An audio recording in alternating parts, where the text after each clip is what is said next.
नमस्कार, जय माता दी। मन्नू जिंदगी यूट्यूब चैनल में आप सभी का स्वागत है।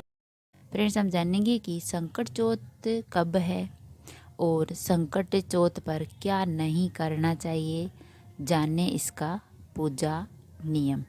संकट चौथ व्रत के नियम। संतान की लंबी आयु और सुख समृद्धि से जुड़े कई व्रत त्यौहार होते हैं। इन्हीं व्रत में संकट चौथ का त्यौहार विशेष माना जाता है। संकट चौथ का व्रत है वो भगवान विष्णु को समर्पित है, यानी भगवान गणेश को समर्पित है। भगवान गणेश का व्रत करते हैं और पूजा करते हैं। इस दिन स्त्रियां अपने संतान की लंबी उम्र और खुशहाली के लिए निर्जला व्रत रखती है और रात को चांद को अर्घ देने के बाद ही व्रत का पारण करती है।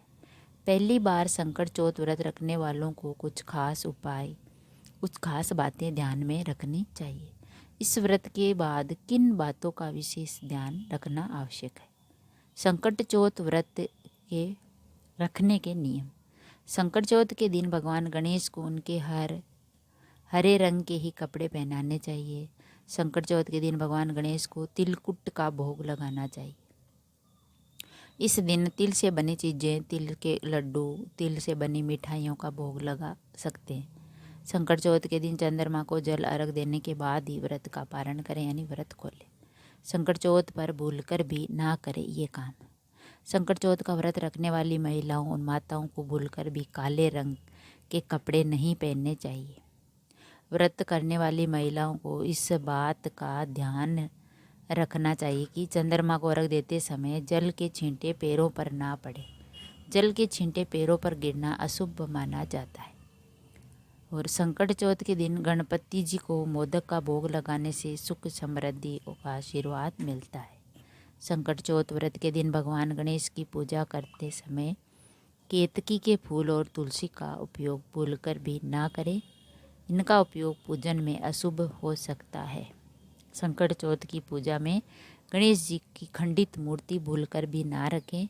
ऐसा करना शुभ नहीं होता। संकट चौथ व्रत की सही तिथि। संकट चौथ का व्रत हर साल माघ महीने के कृष्ण पक्ष की चतुर्थी को आता है। इस साल यानी 2025 में संकट चौथ का व्रत है वो 17 जनवरी को है, यानी शुक्रवार के दिन है। संकट चौथ व्रत का महत्व क्या है। संकट चौथ का व्रत का महत्व अच्छा है कि संकट चौथ को तिलकुट्टा चौथ भी कहते हैं, तिलकुट्टी, वक्रतुंडी चतुर्थी, माघी चौथ के नाम से भी जाना जाता है।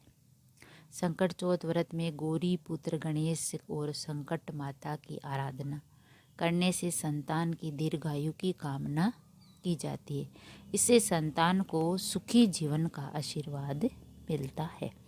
तो फ्रेंड्स, हमने जाना कि संकट चौथ व्रत के नियम और इस दिन हमें क्या करना चाहिए और क्या नहीं, और संकट चौथ का व्रत कब है और संकट चौथ का व्रत करने से हमें क्या पुण्य और क्या फल मिलता है। इस व्रत को करने से संतान सुख की प्राप्ति होती है और घर में सुख समृद्धि बढ़ती है और संतान की लंबी आयु और सुख समृद्धि का भी हमें आशीर्वाद मिलता है। तो संकटी माता और गणेश भगवान की इस दिन पूजा की जाती है। अगर वीडियो अच्छा लगा तो लाइक और शेयर ज़रूर करें। ऐसे ही और वीडियोस देखने के लिए, जानने के लिए, सुनने के लिए चैनल को सब्सक्राइब करें। थैंक यू, धन्यवाद।